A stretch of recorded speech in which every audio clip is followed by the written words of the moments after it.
Imamat 3. Beginilah pembacaan kebenaran firman Tuhan. Jikalau persembahannya merupakan korban keselamatan, maka jikalau yang dipersembahkannya itu dari lembu, seekor jantan atau seekor betina, haruslah ia membawa yang tidak bercela ke hadapan Tuhan. Lalu ia harus meletakkan tangannya di atas kepala persembahannya itu dan menyembelihnya di depan pintu kemah pertemuan.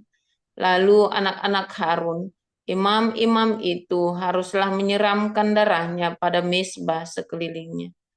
Kemudian dari korban keselamatan itu, ia harus mempersembahkan lemak yang menyelubungi isi perut dan segala lemak yang melekat pada isi perut itu sebagai korban api-apian bagi Tuhan, dan lagi kedua buah pinggang dan lemak yang melekat padanya, yang ada pada pinggang dan umbai hati yang harus dipisahkannya beserta buah pinggang itu. Anak-anak Harun harus membakarnya di atas mezbah, yakni di atas korban bakaran yang sedang dibakar di atas api, sebagai korban api-apian yang baunya menyenangkan bagi Tuhan. Jikalau persembahannya untuk korban keselamatan bagi Tuhan adalah dari kambing domba, seekor jantan atau seekor betina, haruslah ia mempersembahkan yang tidak bercela. Jikalau ia mempersembahkan seekor domba sebagai persembahannya, ia harus membawanya ke hadapan Tuhan. Lalu ia harus meletakkan tangannya ke atas kepala persembahannya itu dan menyembelihnya di depan kemah pertemuan. Lalu anak-anak Harun harus menyiramkan darahnya pada mezbah sekelilingnya. Kemudian dari korban keselamatan itu, ia harus mempersembahkan lemaknya sebagai korban api-apian bagi Tuhan, yakni segenap ekornya yang berlemak, yang harus dipotong dekat pada tulang belakang, dan lemak yang menyelubungi isi perut, dan segala lemak yang melekat pada isi perut itu, dan lagi kedua buah pinggang dan lemak yang melekat padanya, yang ada pada pinggang, dan umbai hati yang harus dipisahkannya beserta buah pinggang itu. Imam harus membakarnya di atas mezbah sebagai santapan berupa korban api-apian bagi Tuhan. Jikalau persembahannya seekor kambing, ia harus membawanya ke hadapan Tuhan.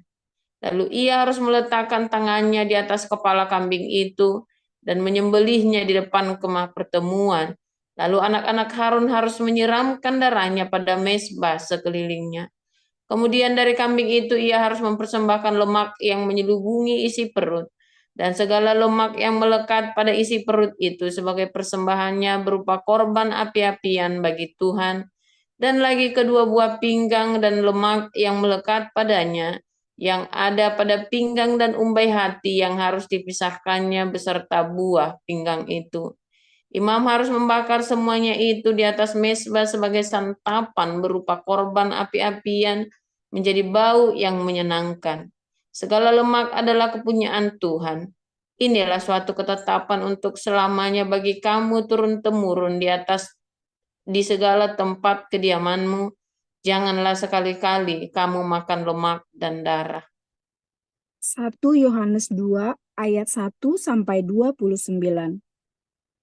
Anak-anakku, hal-hal ini kutuliskan kepada kamu, supaya kamu jangan berbuat dosa.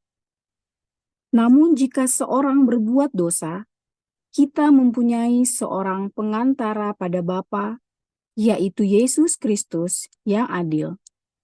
Dan ia adalah pendamaian untuk segala dosa kita, dan bukan untuk dosa kita saja, tetapi juga untuk dosa seluruh dunia. Dan inilah tandanya bahwa kita mengenal Allah, yaitu jikalau kita menuruti perintah-perintahnya. Barang siapa berkata, "Aku mengenal Dia," tetapi ia tidak menuruti perintahnya, ia adalah seorang pendusta, dan di dalamnya tidak ada kebenaran. Tetapi barang siapa menuruti firman-Nya, di dalam orang itu sungguh sudah sempurna kasih Allah. Dengan itulah kita ketahui bahwa kita ada di dalam Dia. Barang siapa mengatakan bahwa ia ada di dalam Dia, ia wajib hidup sama seperti Kristus telah hidup. Saudara-saudara yang kekasih, bukan perintah baru yang kutuliskan kepada kamu, melainkan perintah lama yang telah ada padamu dari mulanya. Perintah lama itu ialah firman yang telah kamu dengar. Namun perintah baru juga yang kutuliskan kepada kamu telah ternyata benar di dalam Dia dan di dalam kamu. Sebab kegelapan sedang lenyap dan terang yang benar telah bercahaya. Barang siapa berkata bahwa ia berada di dalam terang, tetapi ia membenci saudaranya, ia berada di dalam kegelapan sampai sekarang.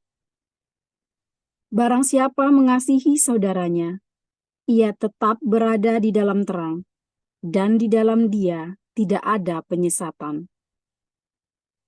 Tetapi barang siapa membenci saudaranya, ia berada di dalam kegelapan dan hidup di dalam kegelapan. Ia tidak tahu kemana ia pergi, karena kegelapan itu telah membutakan matanya. Aku menulis kepada kamu, hai anak-anak, sebab dosamu telah diampuni oleh karena namanya. Aku menulis kepada kamu, hai bapa-bapa, karena kamu telah mengenal Dia yang ada dari mulanya. Aku menulis kepada kamu, hai orang-orang muda, karena kamu telah mengalahkan yang jahat. Aku menulis kepada kamu, hai anak-anak, karena kamu mengenal Bapa. Aku menulis kepada kamu, hai bapa-bapa, karena kamu mengenal Dia yang ada dari mulanya. Aku menulis kepada kamu, hai orang-orang muda, karena kamu kuat, dan firman Allah diam di dalam kamu, dan kamu telah mengalahkan yang jahat. Janganlah kamu mengasihi dunia, dan apa yang ada di dalamnya. Jikalau orang mengasihi dunia, maka kasih akan Bapa tidak ada di dalam orang itu. Sebab semua yang ada di dalam dunia, yaitu keinginan daging dan keinginan mata, serta keangkuhan hidup, bukanlah berasal dari Bapa, melainkan dari dunia.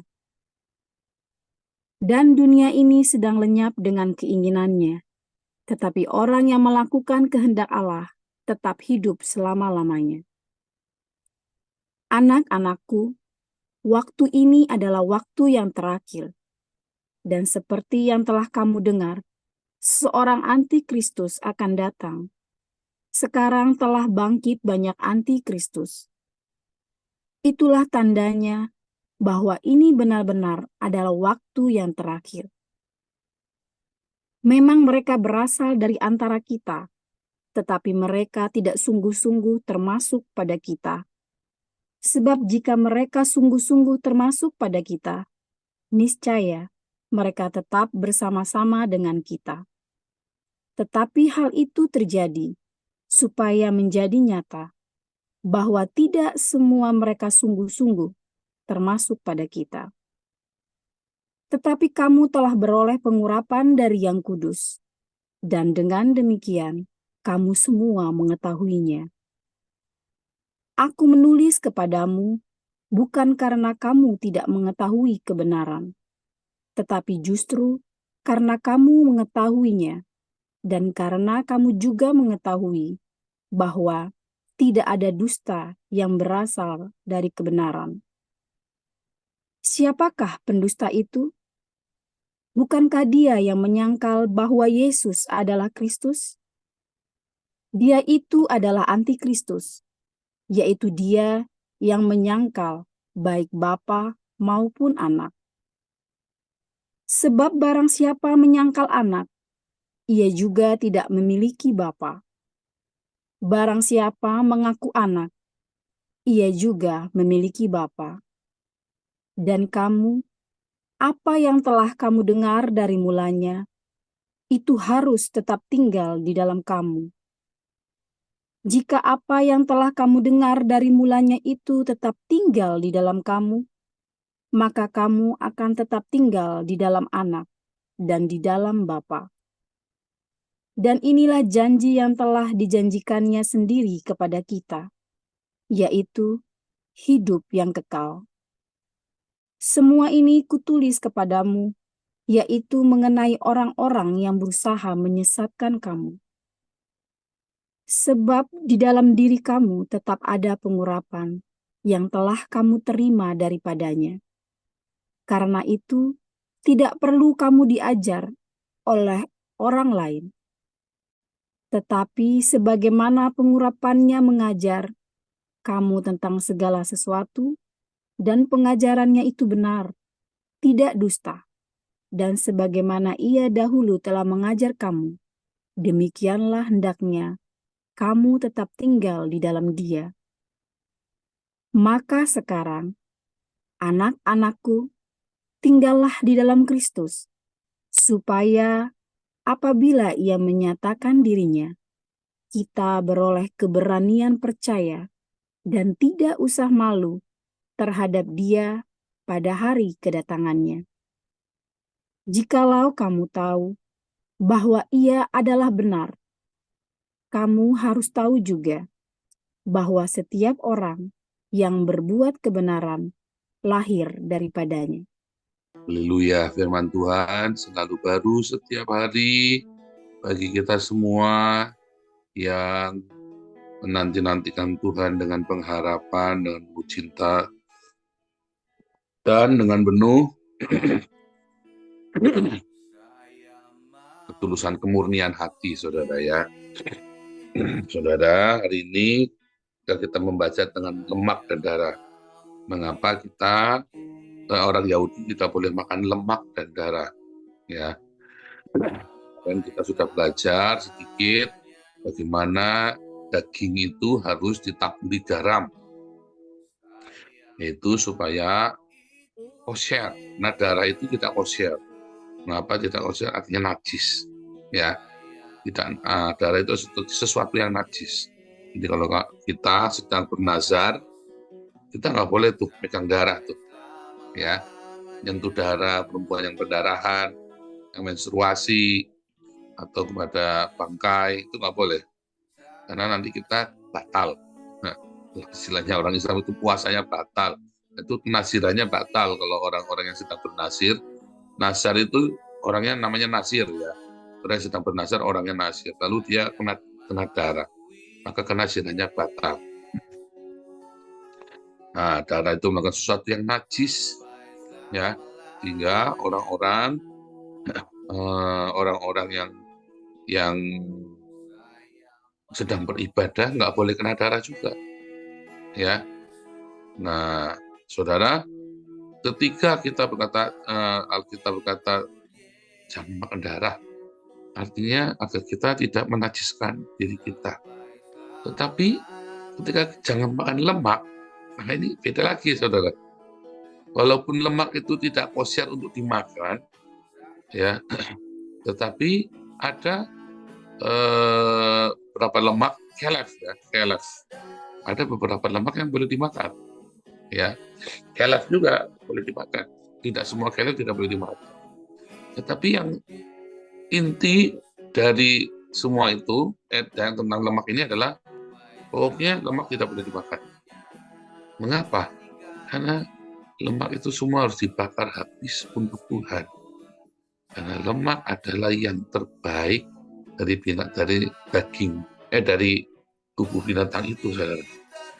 Apalagi kalau lagi domba Paskah. Domba Paskah, lemak yang paling terbaik adalah lemak yang di ekor, ya. Jadi nggak boleh dimakan saat domba Paskah. Kalau di hari biasa boleh, tapi ada yang bilang nggak boleh, ada yang bilang boleh.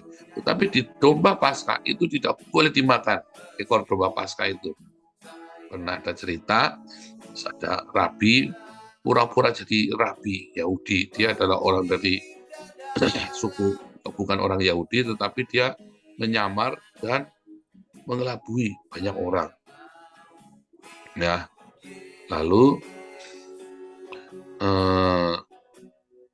dia masuk dalam sebuah komunitas dan dia cerita ini cerita itu, saudara ya. Oh, rasanya hebat sekali. Terus di Yerusalem itu ya, dia di komunitas di Yerusalem. Lalu dia pergi ketemu sama rabi lain di kota lain, namanya di Beretai ya. Beretai apa Beretai itu ya, lupa lagi namanya susah. Terus rabi Beretai itu rabi yang hebat, pinter, bijaksana dan dianggap orang terhormat. Dia cerita ngalor ngidul si rabi ini, dia ini ya, apa namanya,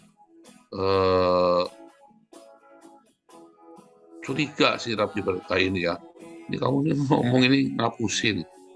Jadi dengar-dengar, oke, kamu makan ini domba Paskah. Oh iya dong. Kamu kalau makan domba Paskah, kamu bilang ya, saya pesan, saya mau makan bagian yang terbaik, yaitu ekor domba Paskah. Lalu dikirimlah ya, si rabi palsu ini pergi ke Yerusalem lagi, kumpul sama rabi-rabi yang lain lagi ya, saudara ya. Wah, dia biasa ya, membual.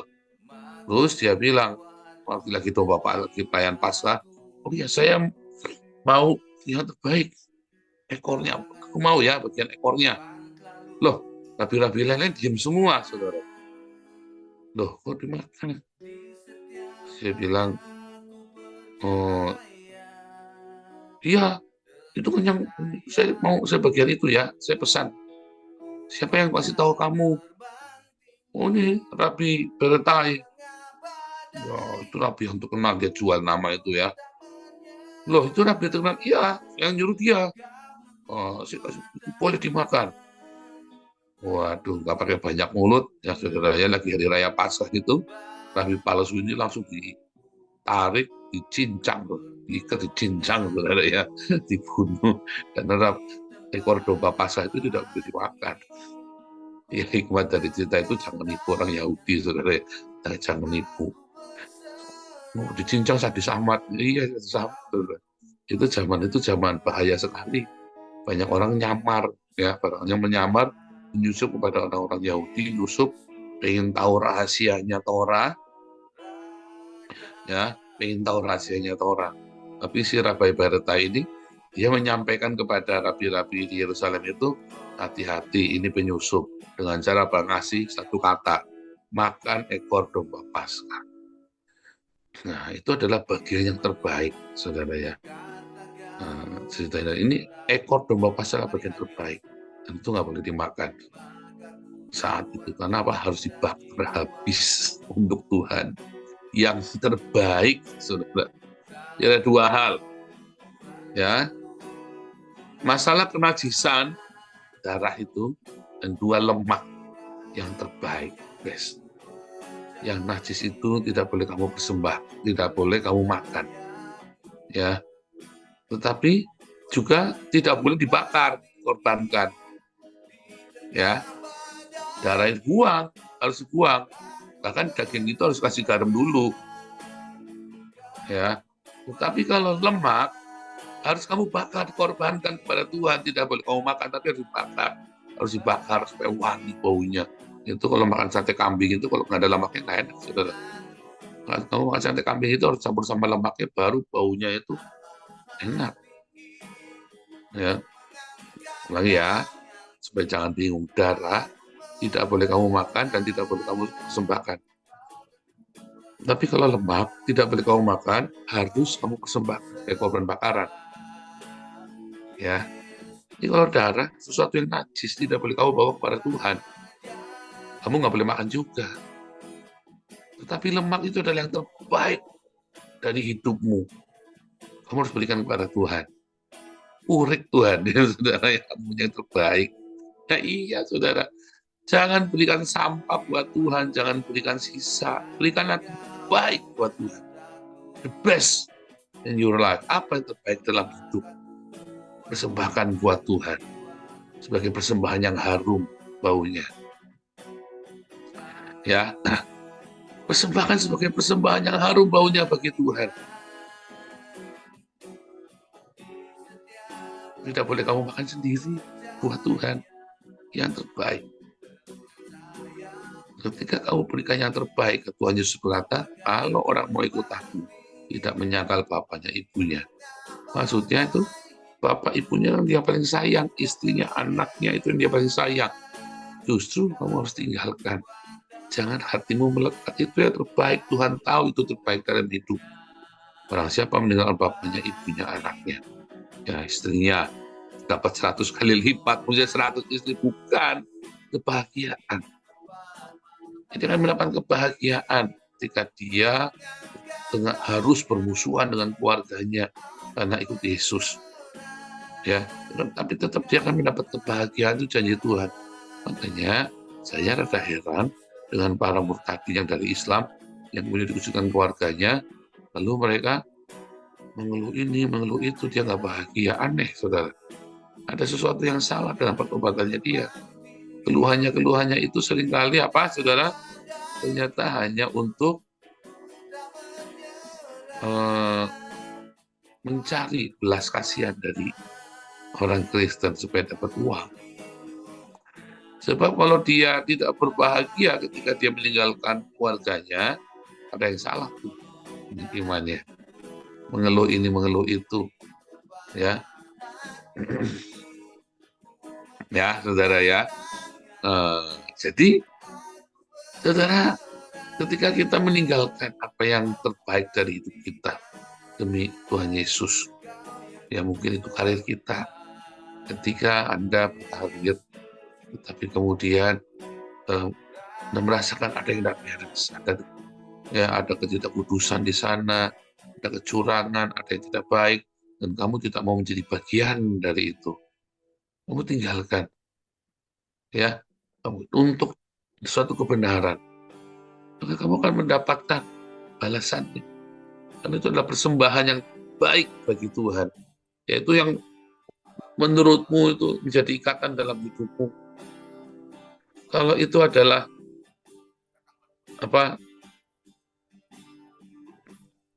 keluargamu yang menghalangi kamu datang kepada Tuhan Yesus, ya tinggalkan.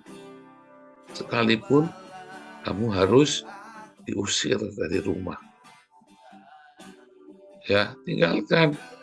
Datang pada Tuhan Yesus dengan hati yang penuh dengan ucapan syukur. Sekalipun kamu diusir dari rumah gara-gara percaya kepada Yesus, keluargamu kan tidak najis, tetapi itu yang terbaik yang kamu tinggalkan buat Tuhan. Ada dulu ya komunitas kita, salah satu orang yang saya baptis, diusir sama suaminya. Ya nggak apa-apa, berikan yang terbaik buat Tuhan, sehingga dia sampai nggak bisa ketemu anaknya ya. Tapi saya dengar sekarang sudah boleh ya, ada boleh ketemu anaknya. Karena anaknya juga sudah kuliah kalau nggak salah ya, atau kuliah, jadi udah boleh ketemu anaknya. Ya sudah, tinggalkan yang terbaik yang berikan kepada Tuhan, sekalipun kita harus terusir. Itu salah satu yang artinya terbaik, sedekah yang terbaik buat Tuhan. Masuk uangmu, hartamu, saudara. Kalau ngasih jangan receh sama Tuhan. Dapat di sini kalau kolektor receh-receh. Kalau ke gereja enggak apa-apa kasih receh. Tapi kalau kamu buat Tuhan, buat orang-orang miskin, ya terbaik. Kalau lagi dapur umum, ayamnya jangan kecil-kecil. Terbaik yang bisa kamu berikan. Oh, sini buat orang lain enggak apa-apa. Itu namanya nggak terbaik. Saudara, hati-hati saudara ya. Jangan sampai kamu korup. Ya, berikan lemaknya itu sama Tuhan. Ya, para diaken-diaken yang kasih tugas masak. Ya, best berikan itu adalah untuk Tuhan. Karena itu orang-orang miskin itu ya. Wah, orang lain itu amat. Oh, jangan saudara. Kamu nggak diberkati, makanya kamu nggak diberkati. Coba kamu berikan yang terbaik Tuhan. Kamu masak yang terbaik, di daging yang terbaik. Wah, untungnya dikit dong, enggak apa-apa. Kamu jangan pikir untungnya dikit. Mikirnya kamu berikan yang terbaik dari Tuhan, yang sesuai ditentukan oleh yayasan. Maksudnya kalau pet kotor itu kan disuruh kasih ayam nih, ya nggak usah lah kamu bikinkan apa namanya, oh ini pakainya songsa ayam di kalkun, tak tambahin nih si babi kasih apa, bukan begitu maksudnya saudara. Ya sudah, aturannya itu ya itu, tapi the best jangan malah dikurang-kurangin, sesuai aturan tapi jangan dikurang-kurangin, maksudnya begitu, itu loh yang terbaik. Jangan kamu kurang-kurangi timbangannya, ya. Nasinya dikasih apa, nasinya sampai hitam, kasih beras C4 aja, jangan. Ya berikan beras yang terbaik, rasa lele yang wangi, jangan kasih sayur jangan sampai basi, itu yang terbaik. Nah, masalah-salah sayurnya sampai basi, itu namanya kamu ngasih yang tidak baik buat Tuhan. Itu contohnya seperti itu ya. Jadi jangan kamu kasih sisa buat Tuhan. Jangan kasih jeroan apa namanya, yaitu sampah-sampah itu buat Tuhan. Jangan, kasih yang terbaik. Lemak-lemak itu yang wangi, itu yang kamu persembahkan buat Tuhan. Ya, jangan kamu makan sendiri. Ya, ayamnya tiren, jangan. Saudara-saudara yang sedang apa namanya, saudara-saudara sedang melakukan pelayanan, berikan yang terbaik buat Tuhan, saudara. Berikan hidupmu yang terbaik buat Tuhan. Berikan waktumu yang terbaik buat Tuhan. Jangan kamu sudah habis-habisan, ya, baru kasihkan buat Tuhan. Masih muda, serahkan pada Tuhan. Bukan aktif di gereja. Maksudnya dalam masa kemudaanmu, kau belajar care satu sama lain, peduli satu sama lain, ya. Berikan bagian uang gaji bagian hidupmu itu buat bersedekah yang terbaik buat Tuhan. Oh, salah udah bagus tak kasih, jangan. Bukan 10%, 100%. Artinya hidupmu selalu siap untuk bersedekah. Hidupmu selalu siap. Bukan kamu cuma ngasih 10%, udah itu pun kamu masih dienjet-enjet hutang-hutang. Jangan. Makanya Tuhan kasih ajari di perjanjian lama itu 10%. Supaya yang terbaik itu berikan dulu di awal, sebelum dipakai buat lainnya. Jangan nanti udah akhir bulan dicicil-cicil, Tuhan per bulannya tak cicil ya Tuhan.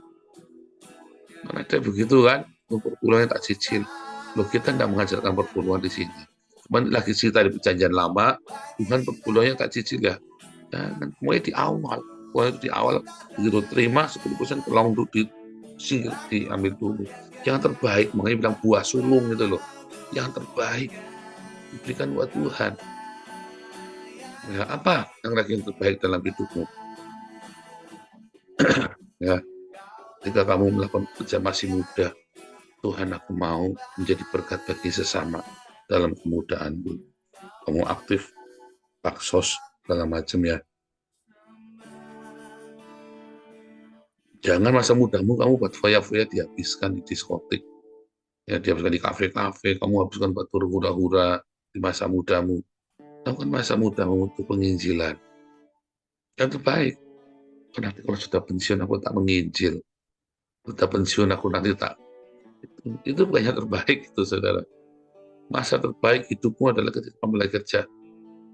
Ya, masa terbaik hidupmu ketika kamu dalam usia produktif. Itulah masa terbaik hidupmu untuk berkontribusi, masuk, ya. Sedikit apa 1 jam ya waktumu untuk memberikan berikan kontribusi terhadap komunitas, ya kan? Karena komunitas ini kan kita untuk komunitas diakonia. Oh, saya di gereja, aktif di gereja, Pak. Saya jadi WL itu jadi artis, saudara. Itu bukan buat Tuhan. Kamu lagi jadi selebritis, ya. Orang-orang nanya, yang namanya melayani Tuhan, ya dalam pemuridan sudah saya ajarin. Melayani Tuhan itu bukan jembalitan di gereja, di gedung gereja dengan hingar-bingar musik dan kelap-kelip itu. Kalau saya nyanyi-nyanyi, itu bukan melayani Tuhan. Ya, itu kita sedang menyalurkan hobi kita menyanyi, dan kita nyanyinya buat Tuhan. Karena kadang-kadang kita nyanyi balonku, Kita kadang-kadang nyanyi burung kakak tua, kadang-kadang nyanyi maksudnya nyanyi pop, ya kan. Tetapi kita kemudian rekam-rekam nyanyi lagu rohani. Itu bukan pelayanan, itu adalah hobi, saudara. Yang kita peruntukkan untuk memuji Tuhan. Pelayanannya ya saat gesekan, kamu lagi di gereja, kamu jadi asyir, itu bukan melayani Tuhan, itu sedang melayani komunitas. Ya sama seperti kalau jadi di resepsi pernikahan, kamu jadi tukang terima tamu. Nah itu sama tuh, asyir gereja dengan terima tamu, lu levelnya sama. Ya, kualitasnya sama. Itu melayani komunitas. Ya, kemudian melayani Tuhan adalah saat kamu bergesekan dan kamu bisa merendahkan hati. Ya, di dalam komunitas kita, saat kamu bergesekan, kamu bisa merendahkan hati. Itu buat Tuhan. Dan kamu berikan tetap merendahkan hati sedemikian rupa, ya, yang terbaik Tuhan yang bisa aku lakukan. Itulah lemaknya, saudara, yang wangi. Ya, waktumu, hatimu, ya, makan hati maksudnya waktu kamu dengan senggolan-senggolan. Yang terbaik, apa yang terbaik? Pokoknya semua yang terbaik. Aku lakukan buat Tuhan kok. Aku lakukan buat Tuhan kok. Jadi aku senggolan, digesek, aku dihina, apa yang penting aku berikan terbaik. Ya, syukur-syukur ini bisa dipakai oleh komunitas. Jangan tersinggungan, jangan namukan, apalagi ngentutan, repot saudara, ya kan? Nah, jadi sedekah yang terbaik buat Tuhan. Apa yang terbaik dalam hidupmu? Selalu pikir yang terbaik bagi Tuhan. Ya, yang najis-najis ya jangan dipakai buat Tuhan. Yang najis-najis jangan, ya. Jangan diberikan buat Tuhan yang najis-najis itu. Sifat-sifat kemarahanmu, yang kan, kesinggungan itu yang najis justru. Jadi kesamaan darah dan lemak itu kesamaan, selalu ada persamaan hadir di dalam. Jangan kamu pisahin dulu daging yang korban yang kamu persembahkan itu, harga dirimu, ya kan, egomu, kan kesombonganmu. Nah itu yang kamu taburi garam supaya kenajisannya keluar, yang najis-najis keluar, yang najis-najis itu kecabulan, tingkayan, perseteruan, itu najis-najis keluar digarami. Lalu kamu persembahkan buat Tuhan. Nah, lemak yang terbaik itu, ketulusan hatimu, kerendahan hatimu, itu semua persembahkan buat Tuhan. Ya, saudara ya. Nah, itu apalagi saudara yang buat Tuhan yang terbaik dalam hidupmu. Anda bisa renungkan, apa Tuhan? Aku yang mau berikan yang terbaik dari hidupku buat Tuhan. Kamu akan berbahagia. Atau menjadi harum wangi, sembahyang wangi bagi Tuhan. Korban bakaran yang luar biasa. Tuhan Yesus memberkati.